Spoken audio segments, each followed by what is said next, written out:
Fala galera, meu nome é Lucas, bem-vindos, bem-vindas e bem-vindos ao canal do Afronte. Estamos no mês do orgulho LGBT, esse mês que a gente sabe que marca aí o dia 28 de junho de 1969, o dia que as LGBTs nova-iorquinas se rebelaram contra a perseguição e a violência policial. Até 1969 nos Estados Unidos era ilegal utilizar roupas que fossem consideradas do gênero oposto aos seus. E os bares LGBTs eram perseguidos pela polícia. Até que, no dia 28 de junho de 1969, depois de uma batida policial muito violenta contra o bar Stonewall Inn, houve uma rebelião que tomou as ruas de Nova York por 3 noites, liderada por travestis negras principalmente. Esse dia é considerado o marco inicial da organização contemporânea do movimento LGBT internacional. Então é por isso que a gente considera o mês de junho o mês do orgulho LGBT. Mas não é só para falar da revolta de Stonewall que a gente está aqui hoje. A gente quer discutir a importância da pauta LGBT para o enfrentamento ao fascismo no Brasil. Do voto, você não vai mudar nada nesse país. Nada, absolutamente nada. Você só vai mudar, infelizmente, quando um dia nós partimos para uma guerra civil aqui dentro. E fazendo um trabalho que o regime militar não fez. Matamos 30 mil. Vamos falar sobre fascismo, então. O fascismo, ele é uma forma ditatorial específica do Estado burguês, de um lado, e por outro lado é o movimento de massas que luta pela implantação dessa forma de ditadura. Vamos considerar então 3 categorias do marxismo: Estado, regime e governo. O Estado a gente vai considerar muito grosso modo como um conjunto das instituições, enfim, que opera a dominação de uma classe sobre a outra. E o regime é a forma como essas instituições se organizam. Daí, por último, o governo, a gente vai considerar como as pessoas de carne e osso, as organizações que tocam essa dominação em um determinado período. Vamos pegar para analisar, então, o que foi o governo Bolsonaro durante o período de 2018 a 2022. O Estado, sem sombra de dúvidas, é burguês. O regime a gente pode considerar como uma democracia burguesa deteriorada. É democracia burguesa por quê? Porque foi um governo eleito, os parlamentares foram eleitos, o Congresso Nacional continuou funcionando e tendo poder governativo. Isso quer dizer o quê? Que o Congresso Nacional continuou tendo o poder de efetivar políticas de Estado e tomar decisões, inclusive barrando algumas MPs e decretos do Bolsonaro. Por outro lado, a gente pode considerar uma democracia burguesa deteriorada, tomando como exemplo o caso da Lava Jato, que impugnou uma candidatura que não era diretamente burguesa durante a disputa eleitoral em 2018 e operou também a prisão do Lula. E as instituições políticas, em especial o STF, sofreu diversas formas de pressão, seja da presidência ou das Forças Armadas. Hoje a gente está assistindo, depois da vitória do Lula, um processo de uma luta pela desbolsonarização do Estado. A gente percebe como o bolsonarismo acabou erodindo diversas instituições do regime democrático burguês no Brasil. Sobre o governo, a gente pode partir da seguinte premissa: não existe uma relação automática entre governo fascista e regime fascista. Se a gente pega os exemplos históricos, no caso do Hitler, que foi um governo fascista eleito, a implantação dessa ditadura fascista levou cerca de um mês. No caso do Mussolini na Itália, esse processo levou alguns anos. Um governo pode ser considerado fascista por ter o projeto de implantar essa ditadura fascista e por se apoiar num movimento reacionário de massa que não só tem como objetivo a implantação dessa ditadura, mas também a eliminação até física das organizações da classe trabalhadora. Esse movimento reacionário de massa é originário das classes médias e cooptado pela burguesia. No caso do bolsonarismo, a gente pode dizer que o movimento tem origem nas manifestações reacionárias de 2015 que lutavam pelo impeachment da Dilma Rousseff. Esse movimento é posteriormente depurado para a conformação do bolsonarismo. A gente diz que se trata de um neofascismo para resguardar algumas diferenças com relação ao fenômeno original do fascismo. Para começar, o fato de que o fascismo original aconteceu em países imperialistas. A gente pode elencar as seguintes diferenças. O neofascismo no Brasil foi originado por uma crise menos grave do que a que deu origem ao fascismo original no começo do século XX. Aqui no nosso país, essa crise é marcada pelo conflito entre a grande burguesia interna e a grande burguesia associada ao capital internacional no bloco do poder. O fascismo original se enfrentava com grandes e poderosos batalhões de trabalhadores organizados pelos partidos comunistas e socialistas no começo do século XX. Isso impunha a necessidade de uma forma organizativa moldada para o enfrentamento brutal. Estamos falando de um partido organizado pela base, de massas, com milícias organizadas. O neofascismo se enfrenta no Brasil principalmente com a base do PT, que é ampla, mas muito mais frágil e muito menos organizada e possui um poder de combate muito inferior ao que eram esses batalhões organizados da nossa classe no começo do século XX, principalmente depois de anos de governos de frente popular e estratégia institucional. Existe um núcleo de ideologia conservadora comum ao neofascismo e ao fascismo original. Isso tem a ver principalmente com o reforço e a politização de ideologias racistas, machistas e LGBTfóbicas. No caso específico do neofascismo, a LGBTfobia tem um caráter muito mais sistemático e um peso muito maior na política que imprime. Então vamos tentar resumir. O governo Bolsonaro foi um governo predominantemente neofascista, que se apoiou num movimento reacionário de massa, que se organiza de maneira difusa pelas redes sociais, através da agitação sistemática de uma crítica à direita e superficial da democracia burguesa e a agitação de ideologias opressoras. Esse movimento reacionário de massa chegou ao centro do poder político no Brasil e se utilizou do poder do Estado para a difusão das suas ideologias. Esse movimento tem como objetivo a implantação de ditadura de tipo fascista. Acho que o exemplo mais emblemático que a gente pode tomar é a tentativa de golpe no dia 8 de janeiro. Bom, você pode estar se perguntando o que essa discussão toda sobre fascismo tem a ver com questão LGBT, com o mês do orgulho. Bom, a gente vai chegar lá. A gente falou que esse movimento reacionário de massa foi gestado durante as manifestações reacionárias de 2015 e 2016. Mas a realidade é que o movimento neofascista brasileiro pode ter seu DNA traçado desde muito antes, desde os governos do PT e a agenda fundamentalista evangélica e o Escola Sem Partido. O movimento Escola Sem Partido foi criado em 2004 por Miguel Najib. Naquela época, o movimento foi criado com o objetivo de combater uma suposta doutrinação nas escolas. Bom, o fato é que no Brasil de 2004, tinha acabado de eleger o Lula, existia muito pouco espaço para discutir um combate ao comunismo nas escolas e algo do tipo. Então o movimento ficou no ostracismo por muitos anos.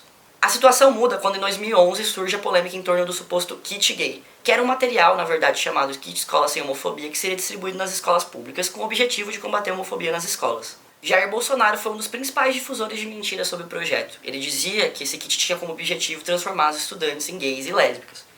O projeto acabou sendo vetado pelo governo Dilma, frente à polêmica com esses setores fundamentalistas que, na verdade, naquela época, eram parte da base do governo. O que é mais importante sobre essa história? Na prática, esses parlamentares fundamentalistas e a extrema-direita que começava a se organizar encontraram no assunto gênero e sexualidade um tema que entrava muito mais, tinha muito mais audiência para discussão do que uma suposta doutrinação comunista nas escolas. Bom, a gente pode perceber então o quanto que esse tema foi importante para a autoconstrução da extrema-direita. Acabou sendo muito mais sobre os temas relacionados a gênero, sexualidade, família, costumes em geral, que a extrema-direita acabou obtendo muito mais audiência do que sobre temas relacionados ao suposto doutrinação comunista. O termo ideologia de gênero foi cunhado pela Igreja Católica. E de 2011 em diante virou uma pauta central no debate público no nosso país. A gente pode ver, por exemplo, em 2014, o quanto isso balizou o debate em torno do Plano Nacional de Educação, no qual acabou sendo retirado a obrigatoriedade dos debates de gênero nas escolas. Nesse mesmo ano, Flávio Bolsonaro encomendou para Miguel Najib um projeto de lei Escola Sem Partido. Ele foi o primeiro parlamentar a apresentar um projeto desse tipo numa casa legislativa, no caso, a Assembleia Legislativa do Rio de Janeiro. O seu irmão apresentou um projeto de Escola Sem Partido na Câmara do Rio, alguns meses depois. No período subsequente, a gente assistiu às batalhas em torno dos planos municipais de educação e dos planos estaduais de educação. A gente teve que lutar por muitos meses contra as chamadas emendas da opressão, que tinham como objetivo a retirada dos debates de gênero da educação em todos os seus níveis. Os parlamentares de extrema-direita fizeram uma baita agitação em torno desse tema, e ainda que inconstitucionais, essas emendas da opressão foram aprovadas em diversas câmaras legislativas pelo Brasil todo. Em 2016, no ano do golpe, a gente pode ver o quão trágico foi o espetáculo que foi a votação do impeachment da Dilma Rousseff. A gente viu vários parlamentares declarando seu voto, não só em nome do Ustra, no caso do Bolsonaro, mas em nome de Deus, da família, contra ideologia de gênero. A gente pode perceber o quanto que esse tema está presente no discurso desses parlamentares de extrema-direita durante todo o tempo. Bom, já que a gente está falando desse tema, a gente pode aproveitar e colocar um corte do Jean Willis cuspindo na cara do Bolsonaro, né?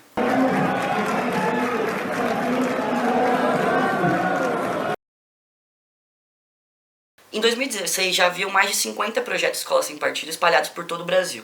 E o movimento Escola Sem Partido passou a atuar na divulgação de candidaturas de extrema-direita, incluindo as candidaturas da família Bolsonaro. Em 2018, durante as eleições, já haviam mais de 150 projetos de escola sem partido espalhados por todo o Brasil, e o movimento atuou e de fato elegeu diversos parlamentares de extrema-direita, incluindo a família Bolsonaro. Bom, com tudo isso é importante deixar uma coisa muito clara. O que esses grupos conservadores chamam de marxismo cultural, na verdade trata muito mais sobre gênero e sexualidade do que sobre o comunismo em si. Na verdade, a gente pode ver o papel que essas discussões acabam tendo para a conformação dos movimentos de extrema-direita no Brasil contra uma esquerda que supostamente quer sexualizar as crianças. Inclusive, eu diria que essa é uma das raízes do antipetismo no Brasil. É óbvio que é impossível compreender esse fenômeno político todo sem levar em consideração a ofensiva de classe burguesa que se abre no nosso país em 2015. Mas, por outro lado, é muito difícil compreender o processo de ascensão do bolsonarismo sem levar em consideração o papel das suas raízes LGBTfóbicas. O Bolsonaro foi uma contingência, ele não era a opção prioritária da burguesia. Como qualquer movimento fascista, ele parte de baixo, dos setores médios, e acaba sendo cooptado pela burguesia. Essa é, inclusive, uma das explicações para a derrota humilhante do Geraldo Alckmin nas eleições de 2018, que era, no caso, o candidato prioritário da burguesia. Ele tinha mais da metade do tempo de TV e apoio majoritário das grandes empresas do nosso país. A agitação LGBTfóbica é parte fundamental do impulso do bolsonarismo e da aglutinação de pessoas em torno do seu projeto político. Se a gente for tomar os diversos elementos que existem na agitação bolsonarista nas redes sociais, a gente vai ver que a questão LGBT, questões relacionadas a gênero e sexualidade, pânico moral e sexual são dos temas que têm mais audiência na população. Não por acaso, Jean Willis foi uma das principais vítimas da máquina de fake news bolsonarista. Não por acaso, a Damares Alves acabou sendo uma das ministras mais populares do governo. Em algumas pesquisas de opinião, a Damares era mais popular que o próprio Bolsonaro. Bom, dessa discussão toda a gente pode tirar duas conclusões importantes, uma programática e outra política. A primeira conclusão diz respeito ao balanço duro que podemos fazer dos primeiros governos do PT em relação à pauta LGBT, mas também outras pautas como a legalização do aborto.